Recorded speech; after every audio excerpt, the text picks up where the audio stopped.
அனைவருக்கும் வணக்கம். நான் உங்கள் சுகி. நான் இன்றைக்கி பப்பாக்காயில் நல்ல ஒரு பால் கறி தான் செய்ய போகிறேன். இந்த பால் கறி எப்படி செய்கிறன்றதை பார்க்குறதுக்கு முன்னால் நீங்கள் இப்போ தான் என்னுடைய சேனலை முதல் பார்க்குறீங்களன்னு சொன்னால் சப்ஸ்கிரைப் பண்ணி போட்டு பாருங்க. அது எனக்கும் உதவியாக இருக்கும், உங்களுக்கும் பயனுள்ளதாக இருக்கும். சரி வாங்க, நான் இப்போ பப்பாக்காயில் பால் கறி வைக்க போகிறேன். ஊரில் எங்களுக்கு இந்த பப்பாக்காய் எல்லா இடங்கள்லையுமே கிடைக்கும். நாங்கள் பழத்தை தான் நாங்கள் பயன்படுத்துகிறோமே ஒழிய காயை பயன்படுத்துகிறது மிகவும் அரிது. இனிமேல் என்றாலும் நாங்கள் இந்த பப்பாக்காயில் குழம்பு வைக்கலாம், பால் கறி வைக்கலாம், நிறைய விதமாக செய்யலாம். அதில் நான் இப்போ இன்றைக்கு பால் கறி தான் வைக்கிறேன். இன்னொரு நாளைக்கு பப்பாக்காயில் குழம்பு வச்சு வைக்கிறேன். சரி, இப்போ நாங்கள் பப்பாக்காயில் பால் கறி வைப்போம் வாங்கும். சட்டியை அடுப்பில் வச்சுட்டு ஒரு மேசக்கரண்டி தேங்காய் விடுறேன்.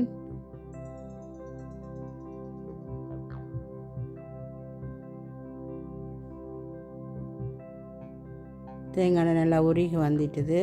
இப்போ இதுக்குள்ள ஒரு தேக்கரண்டி உளுத்தம்பருப்பு, ஒரு தேக்கரண்டி கடலைப்பருப்பு, ஒரு தேக்கரண்டி கடுகு, அதோட வெட்டி வச்சிருக்கிற பாதி வெங்காயம்,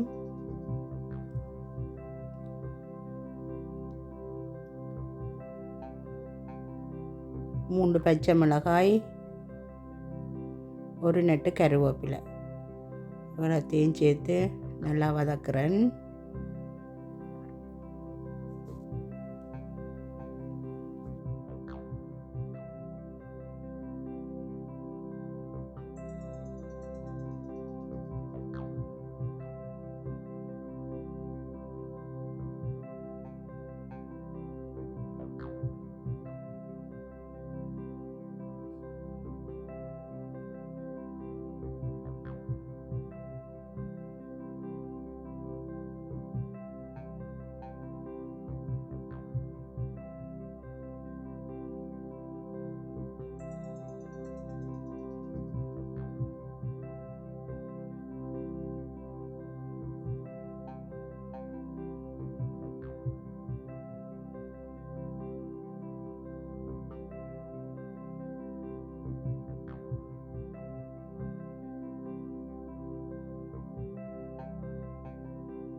வெங்காயம் 3/4 பதம் வதங்கி வந்துட்டுது. இப்போ நாங்கள் வெட்டி வச்சுருக்கிற பப்பாக்காயை இதுக்குள்ள நான் சேர்க்கிறேன்.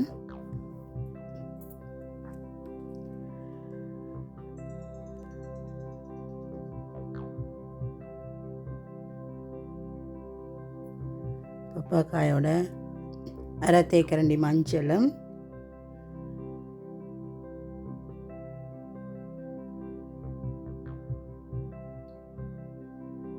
போட்டு நல்லா கிளறி விடுவோம்.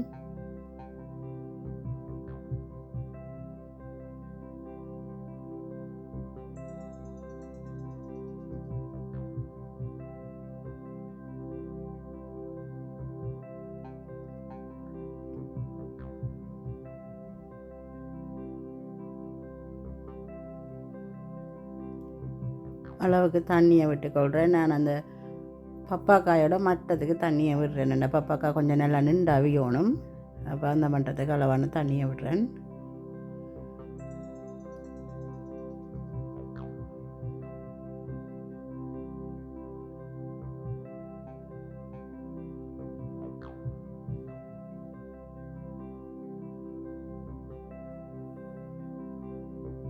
அளவுக்கு உப்பு போட்டுக்கொள்கிறேன்.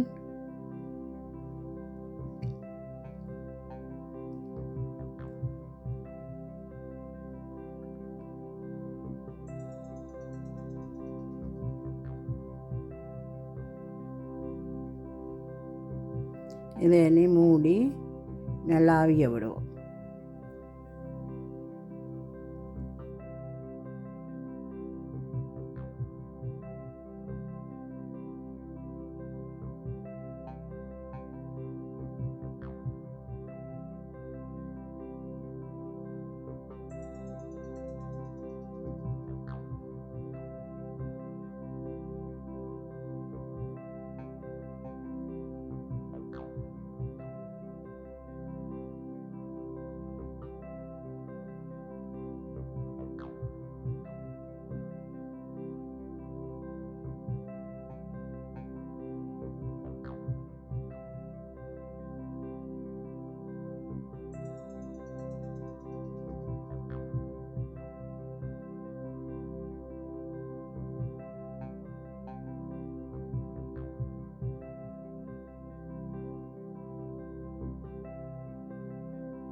பப்பாக்காய் இன்னும் கொஞ்சம் அவியணும். ஒரு கொஞ்சம் நேரம் அவிய விடுவோம்.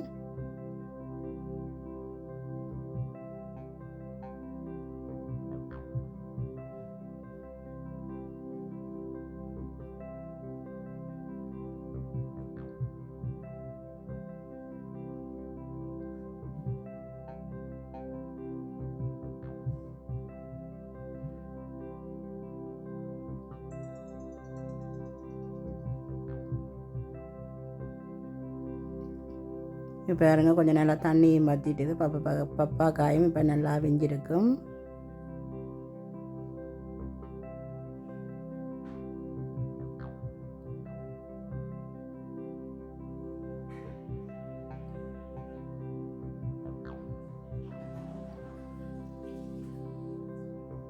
நல்லா அவிஞ்சு வந்துட்டு பப்பாக்காய்.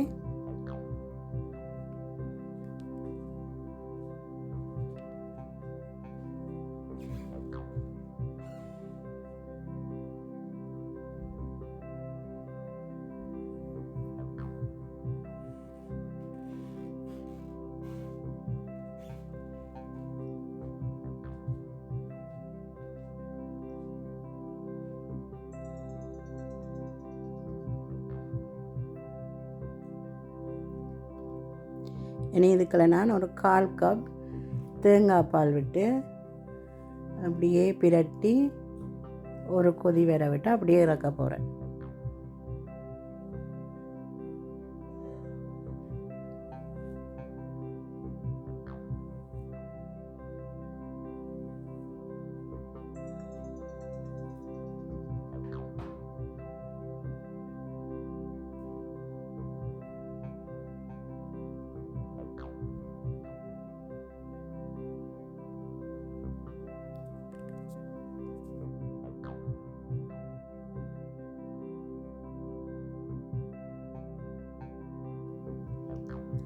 விட்டமின் ஏ, சி, நார்ச்சத்து மற்றும் பொட்டாசியம் போன்ற ஊட்டச்சத்துக்கள் நிறைந்ததுதான் இந்த பப்பாளிக்காய். இது தாயகத்தில் தாராளமாகவே கிடைக்கும். நாங்கள் வாரத்தில் ஒரு முறையாவது நாங்கள் இதை வாங்கி சமைச்சோ அல்லது எங்களோட அநேகமான வீடுகளில் தாயகத்தில் பப்பாளி மரம் இல்லாத வீடுகள் இல்லைன்னு சொல்லலாம்.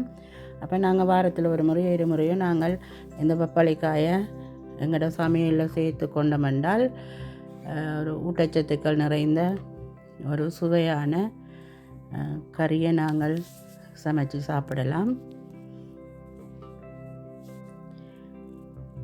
சரி உறவுகளே, ஊட்டச்சத்துக்கள் நிறைந்த பப்பாளிக்காய் பால் கறி சமைச்சு முடிஞ்சுது. நீங்களும் இதே மாதிரி செய்து பாருங்க. உங்களுக்கு எப்படி வந்ததுன்றதை கருத்து பட்டியலில் தெரிவிங்கோ.